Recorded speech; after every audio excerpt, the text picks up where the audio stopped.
পক্ষ থেকে আবার আপনাদের কাছে আসা। আপনারা জানেন 2022-23 সালের 27শে জানুয়ারি থেকে অদ্যাবধি শহীদ মিনার প্রাঙ্গণে যে অবস্থান চলছে, আজ তার 385তম দিন। প্রথম দিকে কর্মবিরতি, ধর্মঘট এবং 42 দিন অনশন চালানোর পর যখন কর্মচারী সক্রিয়ভাবে অংশগ্রহণ করতে শুরু করেছে, সরকারের টনক আস্তে আস্তে নড়তে শুরু করেছে, তখন সরকারি অফিসগুলিতে সংগ্রামী যৌথ মঞ্চের নামে যে বিরূপ প্রতিক্রিয়া শুরু হলো, তাতে কিন্তু কর্মচারী আন্দোলন স্তীমিত হয়েছিল। কিন্তু সংগ্রামী যৌথ মঞ্চ তার পক্ষ থেকে একটুকু চ্যুতি ঘটায়নি। আপনারা লক্ষ্য করবেন, লড়াইকে আরো সক্রিয় করার জন্য আমরা নবান্ন অভিযান করেছি।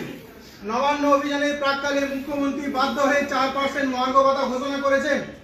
দীর্ঘ 2016 থেকে 2023 পর্যন্ত সরকার যখন ঠিক করেছে মহার্ঘ ভাতাকে ঐচ্ছিকভাবে রূপায়িত করবে, কর্মচারীর ন্যায্য দাবি মানতে চাইছে না, সেই মুহূর্তে সংগ্রামী যৌথের আন্দোলনের ফলে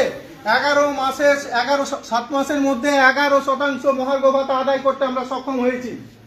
কিন্তু এই মুহূর্তে আপনারা লক্ষ্য করবেন, যখন লোকসভা ভোট আসন্ন অবস্থায়, সরকার যখন দুর্বল অবস্থায় থাকে, কর্মচারী সেই সরকারকে সক্রিয়ভাবে যদি আন্দোলনের জায়গায় নিয়ে যেতে না পারে, তার দাবিগুলো কিন্তু কোনোদিনই আদায় হবে না।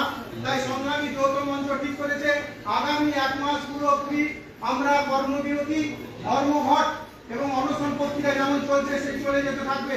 আগামী 22শে ফেব্রুয়ারি আপনাদের কাছে আমরা এসেছি।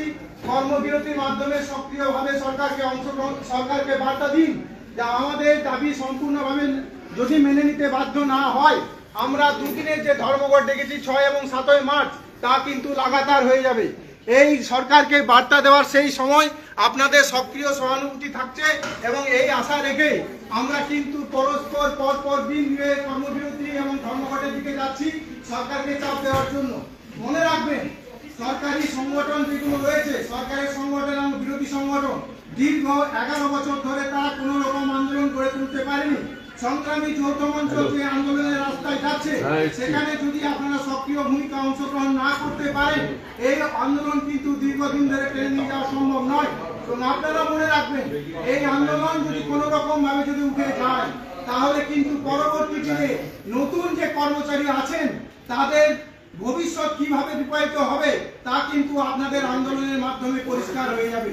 সংগ্রামী যৌথ মঞ্চ আন্দোলনে রয়েছে, আগামী 1 মাস সরকারের উপর যথেষ্ট পরিমাণে চাপ সৃষ্টি করার চেষ্টা করবে। আপনারা পাশে থাকুন।